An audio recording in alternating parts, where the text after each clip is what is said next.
Welcome back, everyone. Going into the final hour here of Dogs and the Vineyard. Adam, a short recap so that I'm prepared for this upcoming thing, 'cause there's a lot of information thrown at us. A lot of names. There's the bad kind of sex going on, and somebody has a baby, and maybe they shouldn't have that baby. And Ezekiel tried to kill a man for sleeping with his sister, and somebody Did he say who? Who he tried to kill? Somebody's infertile. Yeah, Lavinia, his dad's wife, and him, they did the do. And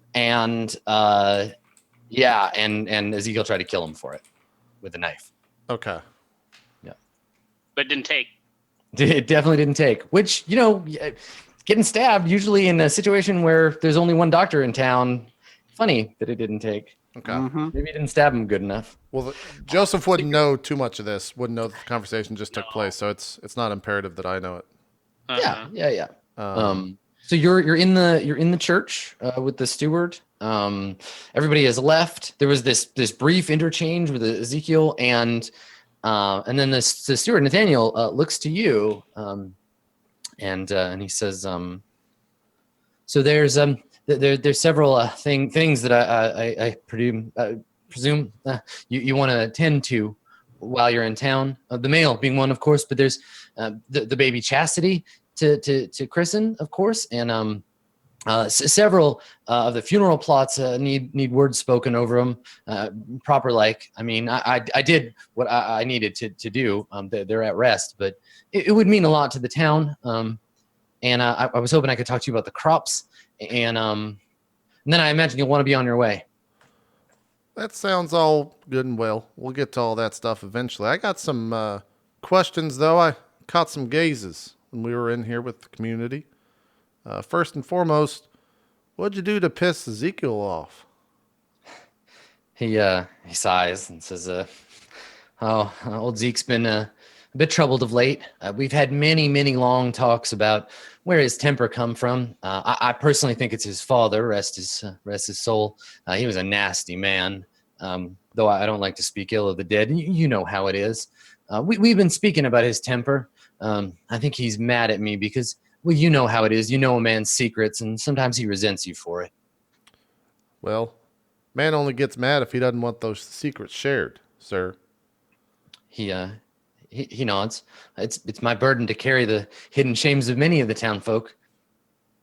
I'm here if you want to lay some of those burdens on me. You see him like he's thinking about it, and then shakes his. He's thinking about it. He remembers his wife is in the room and says, "No, I think it's all fine. All will be well. Nothing that anyone of your exalted stature needs to worry too much about." Does he look at his wife at all when he's contemplating this, or is it just kind of one note to the next? He starts to turn his head as though to look at her, remembers being chastised for looking at her in the middle of a conversation with another man, turns his head back to you and doesn't do it. Okay. Like a dog that's been kicked for like whining at the door one too many times. Yeah. He knows to find somewhere else to whine and turns to you instead. Yeah.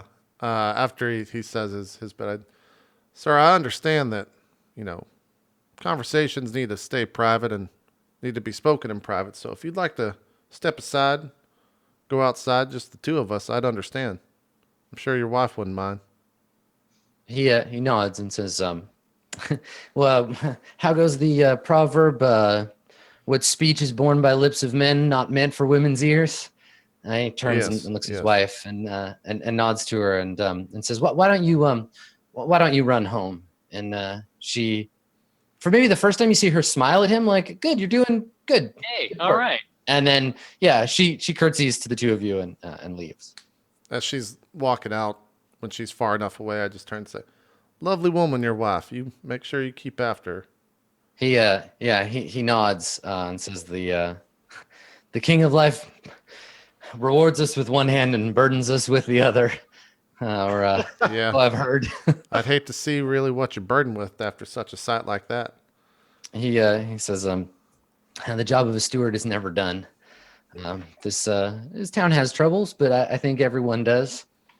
Let's speak of those troubles now. He looks at you, I think he's gonna need some convincing. There's something going on that he knows about that isn't about Zeke and his temper. Some like big thing that he's Something not sure. else. Yeah, something he's not sure he wants to tell you. So let's roll some dice. Let's have you and our steward try to figure this out. You know what would be great for that? Another overlay. You know what I mean? Why don't we just go to the overlay that's got the dice on it? magical. What do you think about that? I'm not Okay, a so pro. Never good my first RPG stream. But that's one way we can do it. so the steward Nathaniel has a pool of 9 dice to begin when talking.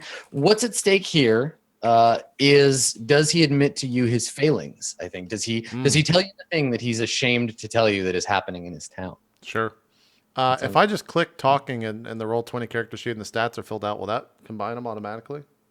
I haven't tested it on this sheet. I know that this sheet is like a Oh, it beta, asks like you to put in the beta, values. so it'll ask, but Yeah. you can try it. What is talking? Acuity and will? Heart and heart and acuity. What the hell? Oh man, this is gonna go poorly. Oh boy. I believe in you. Acuity and will, right? Yeah. 6. Oh no, heart and acuity. 7. Yeah, heart and acuity. Oh, 10 less. Okay, 4, 8, Not a bad roll set. Just 1. Yeah. Just that less. blows up. So like, what do you do against 4 6s? Yeah. It's Good Lord. way over the average, honestly. Like, Uh-huh. it's probably not. It's probably okay. I think this might be sorcery. Actually, we might need to look at this. Oh, Adam is sorcery incarnate. If you're in a situation with a sorcerer, I can literally just be like, I raise with demons and roll a bunch of d10s. Yeah, that adds up. Yeah. So I Oh, have then he outed himself as like a real fucking sorcerer, and now we just shoot him. Right. Okay. Good. I have 2 6s, so I'm gonna begin. And I think that I'm gonna put up. I'm actually gonna use a trait too. It's not a good trait. He's got 2d4, and his trait is. It's not a good trait. I'm a proud man. He doesn't want to be seen as not doing his job. So I'm gonna put up a front here. He starts by saying, when the King of Life made the land, he separated the earth from the water, and so too, Watchdog, you and I are separated. We're like the river running through the land, and I'm like the earth from which the community grows. You needn't worry so much about what the earth does. I kind of just like slowly have the 1,000-yard gaze as I look up and stare up at the church and fire back and say, while I understand your methodology and your statement, shepherd's got to tend to his flock. And as the shepherd coming into this community, it's time to talk. You like making up religious metaphors on the fly? Have I got a role-playing game for you? All right, so go ahead and Can we just move into this? go ahead and raise, and you can call in a trait or something if you want to. If you want to win, Yeah, because you're running low on dice there. Yeah. Let's see. dude, look at that number of the fucking beast down there, y'all. Yeah. Again. Yeah. Not harrowing at Jeez. all. I'll say, man, this is super prideful. Kind of goes against the character. How can I get in there? Not prideful. I mean, you can be prideful. The thing about dogs is that you get to make up the religion, right? If you want to go and just kill somebody or have sex with everybody in the town, you can declare that's okay. So yeah, Yeah. the only thing you need to worry about is whether it's a thing you feel like your character would do. I just bring up and say, I want to use the trait the Bartlett's and just say, Bartlett's been tending to the sheep for quite some time, and I have no problem passing along any tricks of the trade to you, sir. Good Nice. tack. Good tack. You are, of course, the shepherd of these sheep of this community. Nice, good angle. Because you're like, cool, yeah, I see you're proud and stuff, but let me advise you. Yeah. Mhm. It's So the right tack. that's a I love 2d8. it. I love it. Hopefully I roll well. It's not bad. Yeah, 5 and a 3. Yeah. Under par. Yeah. So then I'll offer up. Let's do this 2 5s and say. So tell me, Shepherd, what's going on in the flock? What ails this community? So I'm gonna dodge. He's gonna tell you about something that's not the problem. So when you ask, like, tell me about the problem, he's like, all right, I concede. Let me tell you some little bullshit that I don't really care about. And I think that he says, well, I've been worried about the doctor. Him and his wife, they come to church and they pray, but I don't feel their heart is in it. And I'm not the sort to stand up at the pulpit and deliver fire and brimstone. I take a slow approach, but I worry for their souls. The doctor is not a young man anymore. Dude's like 28. If he were to fall from his horse or, and he makes a couple of examples of, like, obviously the doctor is like a frail Eastern, he can fall from his horse or like accidentally shoot himself. I would worry that his soul wouldn't see the kingdom of heaven.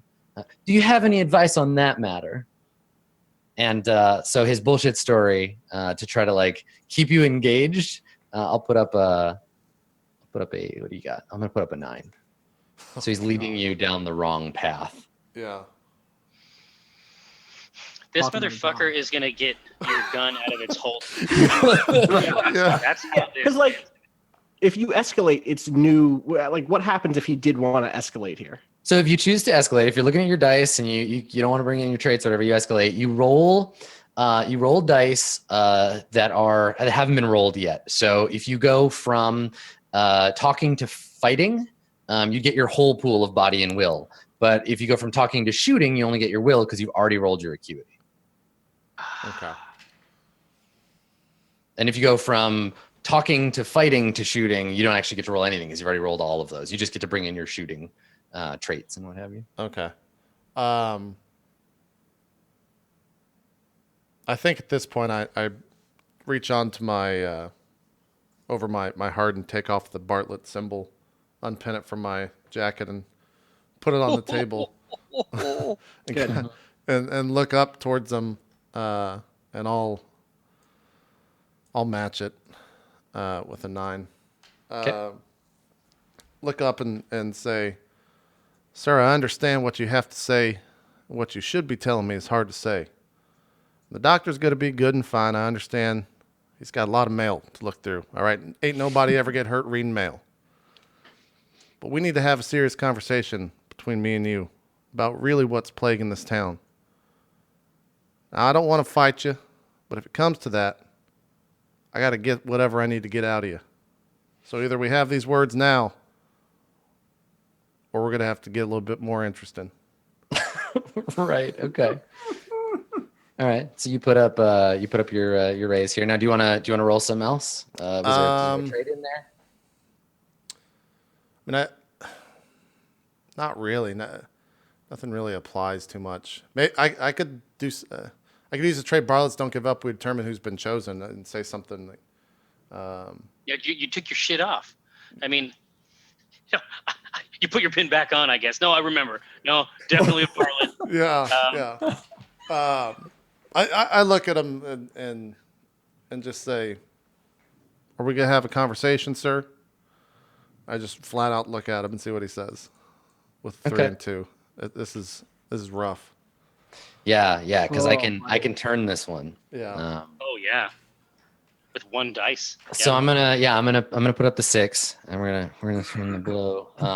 And he says it's an interesting thing about your family. I did some reading once I learned that you'd be coming to our town. Seems the Bartletts get into a lot of fights, but I like turn and go look out a window as he's saying all this so that I'm not looking at his face. it's like as I read it, the Bartlett folk, you get into a lot of fights, but don't always find your way out of them on 2 feet. I mean, no offense, of course. And and then I'll throw in a 4 here. So you got to meet a 10, and I'll say, but if you wish to make this a physical contest, why? And he is kind of pretending like miming rolling up his sleeves. He's like, I am well versed in several forms of pugilism, sir. And kind of he's like grinning at you, like rolling up his sleeves, like, yeah, we can fight. I'm down with that. But he doesn't mean it. He knows he's baiting you. He's like, you're not gonna fight me. Come Adam, on. is there an opportunity? Because remember, I'm on my walkabout through the town. Is there an opportunity for me to wheel back through here and catch maybe the tail end of this? Yeah, you want to get in on this? Yeah, this is starting to piss me off. Do it. Totally. Yeah, I wonder because I've sort of done my Yes. circuit. I've seen people more or less go back. They had, my compatriots had a successful repartee. Now brother Joseph is engaging with this gentleman. And the funny thing is that he sort of found when it matters, he found his spine, and I want to test that. Sure. Okay. So the way this is going to work is this is still primarily a conflict between Joseph and Nathaniel, but you can roll your dice and you can give one of them to Joseph to meet this attack. So And then- cutie heart still? If you're talking, yeah, unless you want to come up behind him and get him in like a full Nelson. I mean, I didn't hear much of it, so I don't think I have the impetus to do that. Maybe you walk in and he just insulted the family, and I'm responding and say, sir, I understand protecting the community, keeping the secrets that you have, but disrespecting another family, that goes beyond it. And maybe that's right when you walk in. No, it's when I hear that voice raise. It's purely a matter of the waveform. At some primal level, I'm aware that we are on a precipice. I really like. There's an image in my head of Bartlett looking out the window, seeing Simon and sunlight come out of the door of the house, and then Abednego like catching eyesight with us, hearing the volume go up inside, and then turning and like stomping in. It's so good. Yeah, exactly. So I come in here because I know how this is going to go. Like we know about his accomplishment at the very beginning. Like he has a reputation, and it's not his fault. This is how God made him, but God made him a tool. And sometimes that's the right tool, and sometimes it's not the right tool. Sometimes he's just a tool. Yeah, sometimes it's just a tool. So here's a pile of dice. You're saying I can give him a 6? So the way it's going to work for help when you help another PC in a conflict, you're going to be able to give one of your dice to him, and then you're gonna when you raise, you're only gonna have one die to raise with. But let me see. You're gonna. I think that to get through this, to match this number, we're gonna need to have a trait or something pulled in, or an escalation from me. From you. From Joseph. Because even with a 6, you're only looking at I think it. Yeah, you walk in and say, if disrespecting another man's family, and I go and grab the badge and pin it back on. Yeah. And say that's going too far. And I'll use the family name trait, because last time it was the relationships with the Bartletts. Yeah. But this is the straight up family name that he just insulted. So that's another 2d8, and hopefully I roll well. Yeah. Hopefully you roll the high numbers. That's not bad. 7 and 2. Hey, No. we're okay here. We're okay. All right. So now your question is like you 7, 8, 9, 10. So you can do this on your own. Do You it don't on your necessarily own. need that help. Yeah, exactly. But how rad is that, Adam? Yeah. I think that's I'm the thing, because there. you're going to need some of those dice in a second, because he's Yeah, going to have to. I'm there, but I'm just there. My arms are crossed, Yeah. right? I'm present, but I am not interacting. And like Right. you're returning, like almost like presaged him then defending his name. Now That's that there are exactly new right. eyes on this conversation. It's Yeah. so good. The gun didn't come out. Right. Right. Yeah. Yeah. All right, let's do it. Okay, so what do you? Let me know what you're going to put up. So you want to give so we got a the two of you 10. figure that out. How do you want to? I mean, see this? I have to throw down a 7 here. Mhm. I can't throw down a 2. Unless you get a 6 from Abednego and put down your 2 2s. 2 2s. That's the key. Oh, okay. Yeah, let's do that. So this is just me. He sees another man come in, arms folded, Oops. burnished silver chain attached to a book in a case. He knows what fucking book it is. Mm-hmm. Okay, so that's. I don't think there's any words in the it's just the action of him walking in, and maybe the chain like dangles a little bit and makes some noises. He takes a large hard step into the church, Mm-hmm. Almost as a gun, like holster, but it's with a chain. It's the Right. same. Yeah, totally the same. Yeah, same effect. So it turns back to Brother Joseph, to Ray's. You've seen now Ray's. I'll just put down a 7 and say now I'll ask one more time, sir, before this gets physical. Tell me what you know. Make it easy. Help your community. Don't make this anything it doesn't have to be. So with the two of you here, I think he's gonna I'm gonna give, right, because I can't possibly meet that. And he folds by saying, he says to you, he chuckles and puts his hands up, and he's like, gentlemen, I was merely testing to see if you have the steel for what's required. Things in this town are quite grim, and in God's truth, I do need your help, but one can't be too certain, y'all being so young and untested and everything. And he looks between the two of you and he says, come into my confidence. I will tell you everything. And yeah, and then I think that the three of you go into his like a back room to talk about kind of what's going down. So he's got a little like office, and it has this beautiful painting of the Bridal Falls, the home of the faith, probably where he where he studied to be a steward. That's where we were. And yeah, and he's got his desk there and some seats, and he sits down and he tells you, he says, truth be told, I had hoped that you would be the sort that would come and to unburden me of these troubles. I am a bit in over my head. You see, things with Ezekiel are not the only troubles the town has been having. I suspect the devil's work is afoot. He looks around and he leans in and he says, it's the baby, you see, Chastity. She shouldn't have been born. And, well, her mother, she's been spreading lies about the proper way to go about things. At first, the two of them, Eli and Prudence, I mean, they tried so hard to have a child. I understand there's been some infidelity on Eli's part, but he looks down and then kind of looks back up at you and says, that baby belongs to Elijah. I just His dad. yeah. My head turns and just stares at Brother Abedigo, and turns back and say, "If you could have just told me the names, I could have put 2 and 2 together that something was up."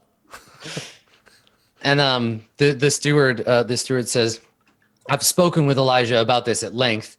He did what he believed was right. He wanted only to have his son have a family, and we all know that." Well, as the doctor says, it was the sickness from some time back that rendered Eli the way he is. But Elijah, he's a potent man, and now there's this baby, and the baby looks well enough like Eli, them being kin and all. And don't blame Elijah. It was Prudence's idea in the first place, as I reckon it. She's the one. And now she's got her eyes on that boy Cyrus. I think she has it in her head that, well, as long as a life is made of a union, that any union is blessed. The baby is all that matters to her, and now she wants another, and she's not going to get it by Eli. So she's been telling the women folk, and well, now I'm worried. And he like just looks generally like at the door, and you get this impression that he's like, he doesn't finish the sentence, but he says, I'm worried. The finishing of that sentence is, my wife is fucking somebody else, because they don't have a kid either. And he says, he sighs and says, I can't do nothing on my own. Obviously, I need your help. Well, as shepherd of this community, this has been going on far too long, sir. This should have been dealt with. Sounds like months, years. He says, I tried, Lord, I tried. After the doctor said there were nothing to be done for Eli, I laid hands on him myself. I performed the rituals. I wanted to bring, seed to the field, but that's barren ground. Ain't no seed coming from that man. He kind of like looks at the floor like, this is a conversation I'm uncomfortable having. I turn to Brother Abedigo, and we got a lot of conversations that need to be taken care of, if you get what I'm saying. I don't think so, Brother Joseph. No? No. Least ways, not conversations you or I are going to have. I get my pistol out. Uh-huh. And I march this man out into the front of the church. Sure. Okay. And so when you do that, you come outside. The steward is like, he assumes you're going to go shoot somebody else, so he's just like, yeah, all right, righteous, furious vengeance. Let's do it. He gets up with you, and the three of you head for the front door. I think as you're walking, I'm just like, Brother Abedigo, brother, you get a little bit ahead of him. Brother Simon. Yeah, Simon and I now see this, right? Yeah. So Simon and Son Like Haber are waiting outside. Yeah. Yeah. Brother Simon, can you do me a favor? Of course, Brother Abednego. Can you go ring that there bell? It would be an honor. Walk over and boom, boom. Sure. Boom, boom, boom, boom. Yeah, and we pan up slowly up the spire, and when you ring the bell, a bunch of birds that were like roosting in there like fly out, and the shot fades, and we get the crossfade to like moments later where like the town has sort of gathered nervously, and you're on the steps of the church.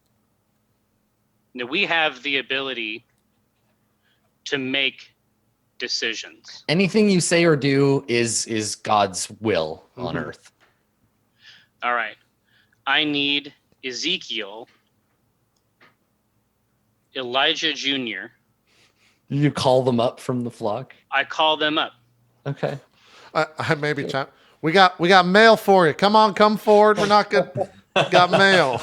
So they get called up from the flock. Man. Eli turns to his wife. I think y'all catch this now. You have some context. So Eli turns to his wife like, "It's fine, honey. I'm sure whatever it is, they just want to deal with my problem with Ezekiel. They want to clear that up. Ezekiel's going to get what he deserves for stabbing me." Yeah. So Ezekiel is here. And she turns to watch, and the baby is like totally quiet, like totally silent in her arms. And you catch Abigail across the way. You catch her eye, and there's a flash to it. There's like it catches the light in a way, and her hair like is moving a little bit, but there's no breeze. And she just kind of like looks up at you, like strokes her baby's head. Yeah. And then the two of them, Eli and Ezekiel, come up from the crowd. I say, Clementine, how many of this man's sermons have you heard? And she kind of like is surprised. I don't rightly know by number. Many. You got a good memory, Clementine? If I asked you to, could you recite some of these? She nods. Of You course. don't got to do it now. You don't got to do it now. Yeah, she nods. Of course. Steward You can see. Clementine? I think everyone can see the reaction shot from the steward is like, wait, why? I'm standing right here. Steward Clementine, you are blessed by God, and you will lead this flock. That's it. So there's That's like, it for the steward. yeah, just all right. He's So you gone. shoot him in the head or like, Straight in the back of the head. all right, cool. Does it do like a big zoom out with the camera? You just hear the gunshot go off and a body lump over. Yeah, totally. Yeah, I think maybe at first we don't even know who's been shot, right? Because the two guys are standing in the open area, and we hear the crack of the shot, and it's hella loud. And then there's a thump as Nathaniel just like falls to the ground. Clementine screams, right, and like grabs her face and like falls to her knees. A panic sets out through the crowd. As the panic hits, Yeah. I step into to the side of the body and scream out in the biggest, most intimidating voice I can, "In the name of the Lord, stop!" Sure. So I think that we Fire and brimstone as possible. totally, yeah. We get a shot between Prudence and her baby with all these people around, like looking like panic, and she's just like calmly like holding the baby. And then it snaps to you, giving your shout, and then people like stop, and they're all like trembling, but it feels like a hostage situation now more than anything. I look right to her Nobody expected that. I think everybody expected you to shoot Ezekiel, and that didn't happen. And so, yeah. I think but it's like I have a trait for this. Mm-hmm. This is where it started. If this man had done his duty by this town, it would have stopped a long time ago. I say, Sister Sunlight. Mm-hmm. Is there anybody here you think needs shooting? Well, first you got to answer me a question. Was that man a sorcerer or just a failure? Little both. I cocked the lever on my rifle, and I aimed just above where she's carrying that baby, like right to her heart. Mm-hmm. And I want to see what she does when I do. So you get the like crowd that like is like, oh, a gun is pointed in this direction. They split out of the way. And Prudence just looks like confused, like she's holding her baby, and she's like kind of just looks at you like, what's happening? I don't know if this town can be saved. When you say that, that's a problem. I at this point step into the conversation, looking over to Brother Abednego and say, with enough haste, you can cut free the corrupt roots and let the rest regrow. And I pull the trigger. All right, cool. So you shoot her, and yeah, there's this time no one panics, no one screams or like yells or whatever. I think one person. There's a man in the crowd. I think y'all probably can figure out who it is. A man in the crowd who shouts no when she gets shot. Yeah. And it's not her husband Eli. It's Cyrus. Probably like 5 different guys. Cyrus is like no, and like drops to his knees, and everybody looks at him like, why is he upset? And Eli just turns like shocked at her. And you fire on her, and she falls on the ground. The baby is like on top of her. And the baby starts crying. So there's this like quiet in everybody's ears are ringing. I know what it's like. And the baby's like just like I walk through this parted sea of people, and I scoop this baby up. Okay. So you have the baby Chastity in your arms. I'll say as you lift the baby, I say, brother, please bring the child to me. You got some more poetry you want to recite over this baby? Lord. You got some more of your pretty words, maybe your Eastern pretty words? No, what I got for me is an eye to see the devil's work inside the soul of a child. So as you walk up with the baby, the old man Elijah steps between you. Cain clutched in his gnarled hand, and he says quietly, like as if saying it quietly would make it like no one will notice or hear, and he's like, "You let my daughter go." I kick his cane. Yeah, I think when you kick his cane, I just step back and say, "Sir, you might want to get out of the fucking way." Yeah, sure. So you knock his cane out, and he like stumbles, and he falls, and his two wives like rush to his side. And he's like beset by questions from them, like, "What do you mean your daughter? What is that? What's happening? That's Eli's daughter." And Eli's like looking at his dad, like, "What the fuck's going on?" Mm-hmm. And I think he just lets you walk by with the baby because he's just like, "But I don't what? That's my kid." But then why did my dad say that? No, we're taking this kid with us. Brother Simon, you're confident you can cleanse this soul? I'm confident that either the soul is cleansed one way or another. Either we send it screaming back to its abyss, or this child, this innocent, is given the opportunity to not follow in the path of its terrible parents.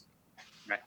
At this point, I have my baby. I am walking over to my horse, which is hitched right by this place. Mm-hmm. I'm getting up. This is my signal to my people. I say, we will be here in 1 year's time.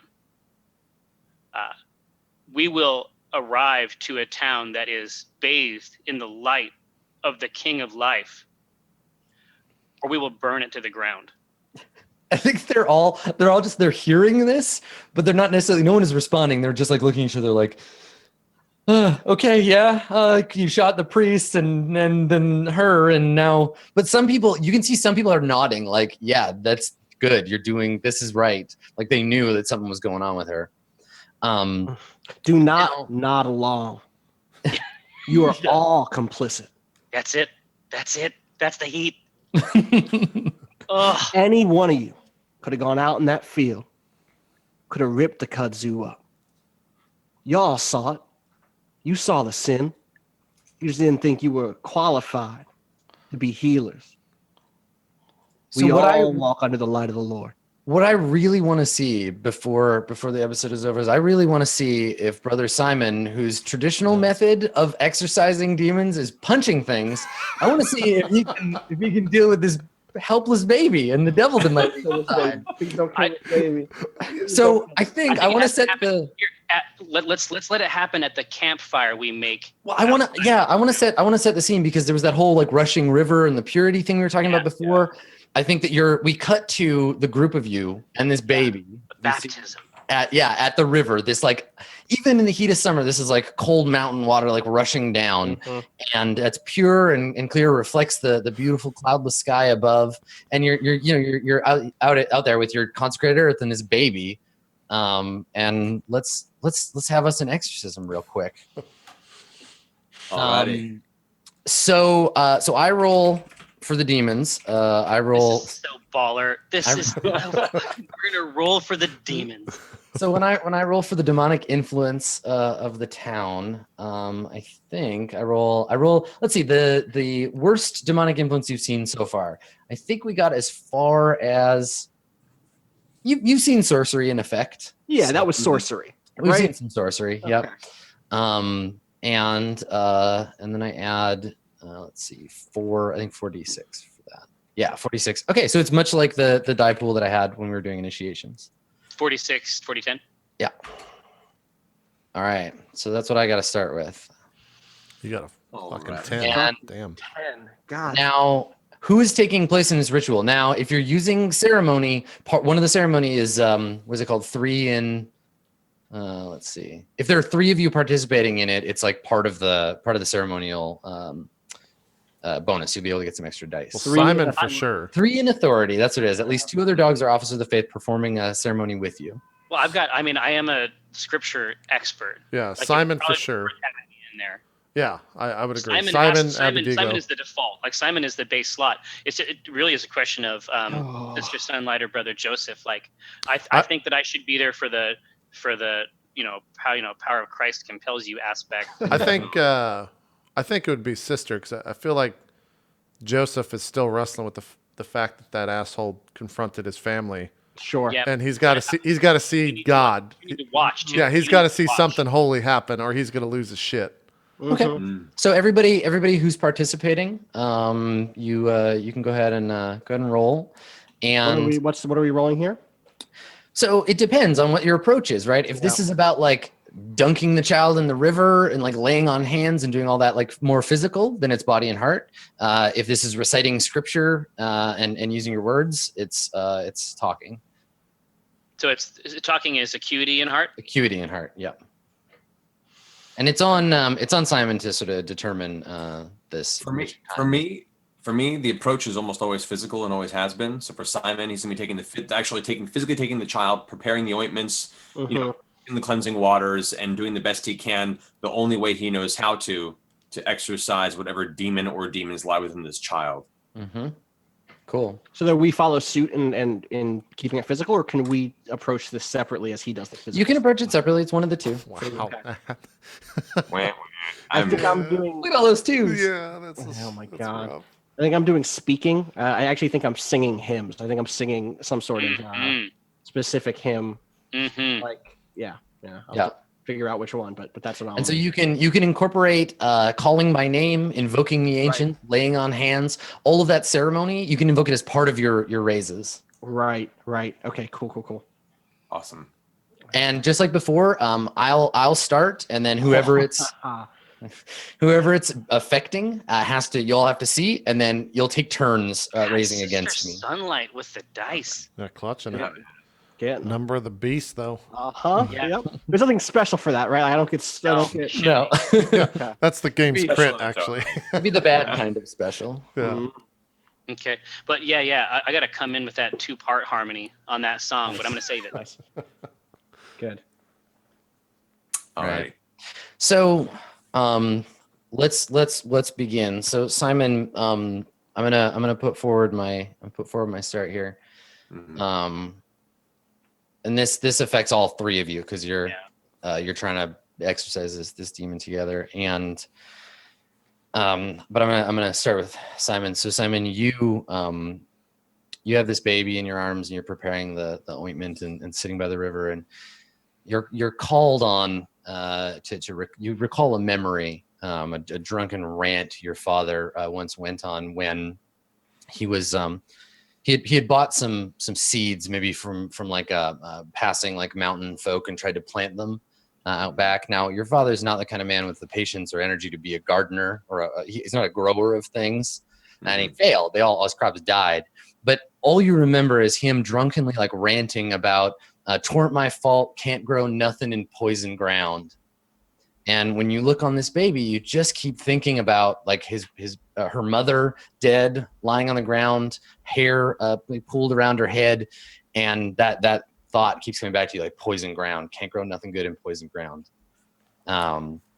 So that's a thing, and all three of you can tell me how you're preparing or how you block this sort of initial obstacle. Alrighty. Well, let's see. I'm going to go ahead and as those words keep going through my mind, I think for a second, even poison ground can be retilled. You can remove the dirt with new, fresher, healthier, clean, anointed ground. And I'm going to, through the strain, the actual right mental and physical strain of pushing through this memory and my father itself, I'm just taking the brunt of it to myself as a block there, clutching the child, feeling kind of the tears well up in my eyes, knowing that this is the first real time I've ever attempted to drive a demon out that has been there. Previously, there was no demon. I've been able to learn how to assess it. I've never actually formally had the opportunity to do an actual exorcism, and that is weighing heavily on me now. I can feel like my fingers shaking as I'm holding the child, making sure not to drop it. Mm-hmm. Yeah, and I don't think that Chastity even really knows what's going on. Okay, so I'll put those over here and fall out because you're gonna take the blow. Yeah. So much. Okay, what about the other two? What about Sunlight and Abednego? I know that the devil is clever, and that's the thing you have to take away. And the only thing, because if you think too hard about it, if you try to outthink the devil, you'll lose every time, because we have the mind of a man. We have a temporary mind, right? The only armor we have is the armor of the Spirit through the word of Jesus Christ. So awesome. I'm going to throw in scripture is my home trait. Nice. Cool. Yeah. And then we're going to get fucked. Yep. That was the role you got, unfortunately. Yeah, it's okay. Oh boy. We don't all get the 666. You know what I mean? It happens. It's true. It happens. All right. Well, I'm gonna use these double sixes here to push back. The hymn that I'm singing at this point, and I think I'm you said this is near a river? Yeah. Oh yeah. I'm like gathering water into a basin as I do this, and I'm like filtering out any loose dust or dirt as I sing, and like prepare the cleanest water possible from this river. And the hymn I'm singing goes, God, the sculptor of the mountains, God, the miller of the sand, God, the jeweler of the heavens, God, the potter of the land. You are the womb of all creation. We are formless. Shape us now. And I think she's really kind of almost meditating on the fact that who she is now is so different than who her parents wanted her to be. Right. That's so Right? good. Like, she was supposed to be this like great prophet, like this great like redeemer of the mountain people. Well, do you? Why don't you? Let me roll with that. Why don't you do the first? Sure. Go. Raise. You raise. What do you have? You have a 10 and a 9. Jeez. Yeah, he's going to come after you. He is. You just have to make sure he can't. Yeah, like here's what I'm gonna do. Dice. Yeah, exactly. Because otherwise, you can reverse. You can reverse me almost no matter what I do. So I'm just gonna have to go in high. Otherwise, I'll get You have reversed. to. Yeah, only the 11. Yeah. Only the 11 keeps me from being reversed on. So yeah, that's how I lead. Okay, so like the idea that any that a child is like the clay unformed. Yeah, exactly. That like this child still has an empty future, right? The king of life can still come down and shape her into being something other than what she currently is. Okay, That is definitely the path. so my block for that is that let's see what you got on 11. So I got to use my 9, 10, 11. So the block here is that I think your own doubt about listen, that may be true for everybody else, right? All these other folk, they're born who they are and they can change throughout their life, but you'll always be different from them. Maybe this baby is born different too. It might look like these other folk, but some things you can't escape. Let's not lie to ourselves. Let's not sing our way through this. Cool. All right. And then let's move all these away. I got a raise. Yep, you got it. So I'm going to raise with what's the highest single die you'll have? The I don't 65 is gone, right? Yeah. I don't like it. Yeah. Okay. I'll raise, Brutal. I'll raise low. I'll use my 3 and my 2 here. I'll raise the 5. You hear, I think, the sound of thunder somewhere on the horizon over a butte, and this otherwise beautiful day, you can see a storm coming, and there's something just unsettling about it, and maybe the baby, instead of being frightened by the thunder, laughs and coos like excitedly. We got to get this demon out of this baby. All right, so all three of you have to respond, and then someone who isn't Mr. Sunlight has to go. All right. Yeah. So I have, I literally have a trait called prune the branch, Nice. which is what we did in that town. The town was sick. We identified with a holy vision the root of that problem. And even as the doubts start to creep in about what happened there in that courtyard, I need to be secure in my faith that we made the right choice. Nice. Good. Fantastic. Okay. Thinking back to the ordeal that got me here when I was with my mentor and having to ascertain the nature of which artifact was corrupted, I closed my eyes and I could still see the silvered walls glowing, the unhealthy warmth and humidity of sweat and frustration in the middle of that barn-like containment building. I remember that I learned how to recognize the taint in others. And up until now, that baby had just been a child, but with that thunder call and with that little bit of insidious laughter, I can look down and see where the corruption has taken seed within this. And I'll go ahead and take my 1d8. Okay, let's see. Good luck. I know. Let's see it. Oh, Hey. Hey, there you Not go. bad. Nice work. Hold on to that. Oh man, I mean, you could reverse it, right? Yeah, now you can reverse it. I'm going to. Oh, that's really good because then it has to block with the 10. Yeah, and you keep the 7, right? Keep that 7. Yeah. So what'll happen is the 7 will stay on the table, and whoever, actually it'd be you, I guess. That you can put up that 2. But first, before we get to that, Yeah. 7. So I think Sunlight at this point has come over with the basin of water. Mm-hmm. Still Still singing. Yeah, still singing. Lifts like very, very smoothly.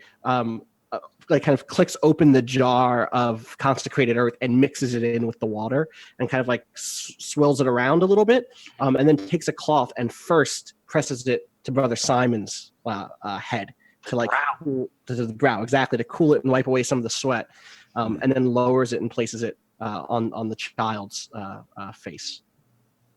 Awesome. Cool. Okay. So now our exorcist, you've already got that 7 you can keep. Mm-hmm. So how do you raise? And keep in mind that this is probably going to be this will be the end of it, right? Because I'm going to have to. Yeah. I'll only have the 1 left. Yeah. So what does exercise? You're going to get what you want because we didn't talk about it. I think what's at stake is Well, the baby problem play, is right? the problem is that you would reverse it, right? Unless Yes, it brings in something higher than a 2. exactly. So there's still some tension here. Yeah, there is. And here I have one of my traits, the entirety of my character's build, the life of which Simon, since his attempt to cleanse his father failed has bent his attention towards being able to finally prove that he has the strength of heart under the King of Life's gaze to drive the darkness from others and give them the chance to heal and come back into the light. And I will invoke my trait. I will drive the demons out. I will. Nice. Oops, let me get this here. You roll a 1 after that, it's going to be game Yeah. Be my down, luck, you dude. guys The say. demons are like, Oh, no. there you go. Not bad. Baller. That's Very awesome. Yeah. Yeah, And with just that- kick the shit out of him. Yep. So as this happens, I'm holding the baby down. I'm pressing it down to the series of holy symbols I placed into the dirt. I take the baby, lift up, and dunk it slowly into the basin that had been prepared by Sister Sunlight. As the baby begins to kind of cry and convulse at the contact with the blessed water, I place the baby back down into the holy symbol. A little bit of the dirt kicking against its back. Now you can see the bit of anointed earth itself, the small crystals of various Quartz. broken quartz as part of the ceremonial process, clinging to its shoulders as it kind of rides in the ground. I reach, the sweat now dripping off my forehead again. I pull the icon from around my neck and I hold it in my hand as I slowly bring it down to the child and say, if ever there was a time, my Lord, this is the time to let me prove the strength of me and my brothers and sisters, to save this child's life and cast this entity back to the fires from whence it came. And I place the icon down onto the child's chest by its heart. Awesome. All right. So you've got more than I can withstand. So the forces of hell fold before your mighty exorcism. Can I? And I think what happens is that the baby, like, you know, there's no like steaming water, there's no like eruption of fire or anything. I think you press the symbol like to her chest, and she coughs a little bit because she's got like water on her face, and looks up at you with clear eyes, and like reaches out and holds the symbol of the King of Life in her hands, and like giggles at it, sort of clutching at it like as if you were dangling like a toy over her head. Mm-hmm. And there's a sense, all three of you feel it, that there's a calm that falls over the scene, right? It's like the rushing of the river sounds far away, and the heat of the sun seems to dissipate for a moment. Yeah. Can I take can I use some of these relationship dice to create a new relationship? Yeah, totally. Well, You have to. We all have it. Like we all have tons of dice we can use. I'm taking a relationship with this baby, except this baby ain't named Chastity. This baby's name is Hope. Nice.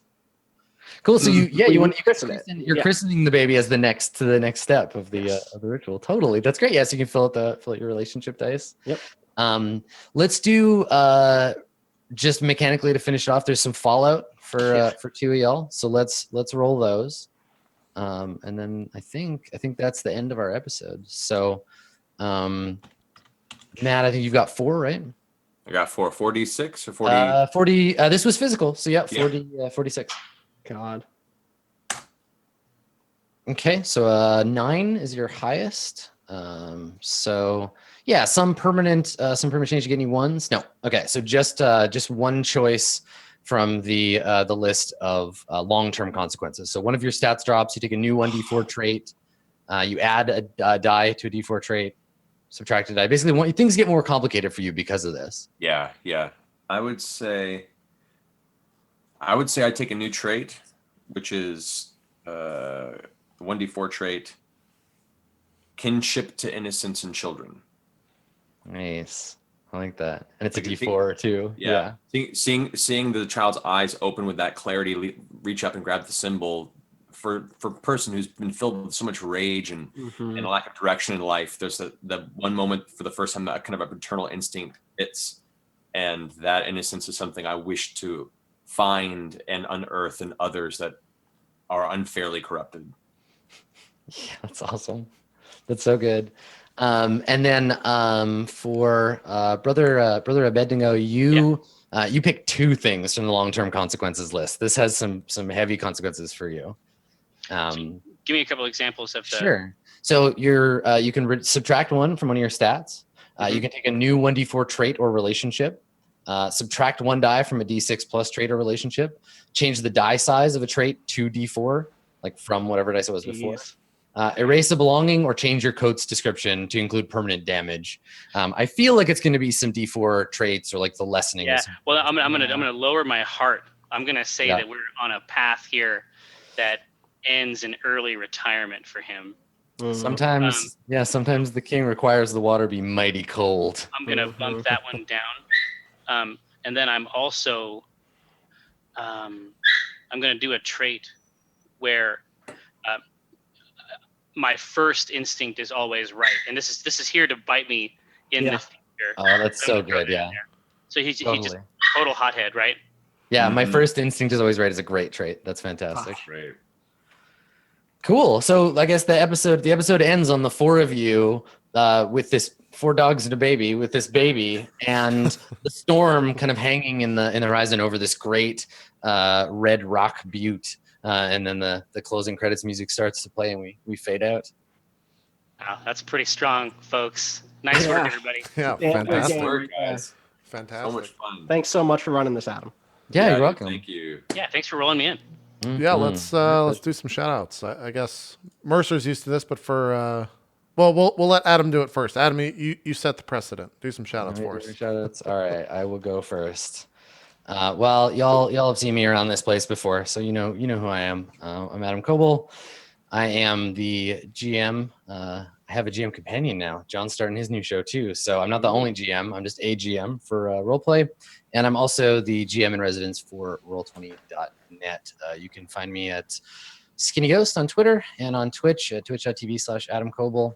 And right here, I think next time will be Court of Swords in a couple of days, so you can come watch me run some D&D.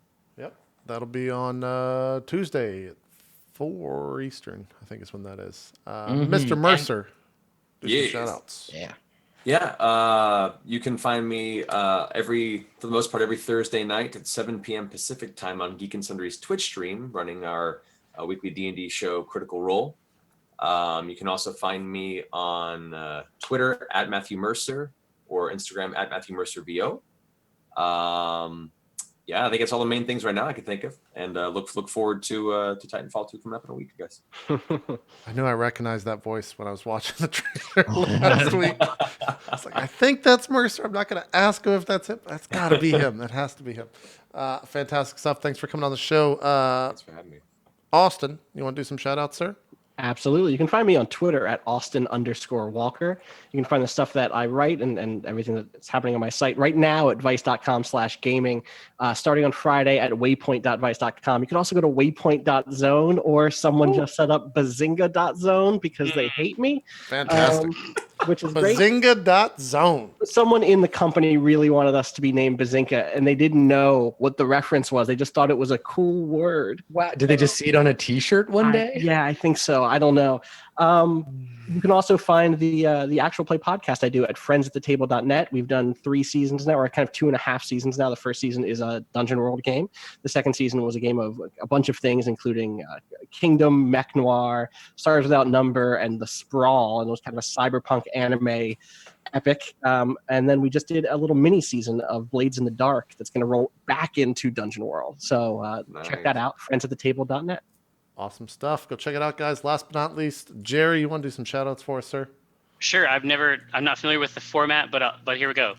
I'm Jerry Holkins, also known as Tycho Brahe.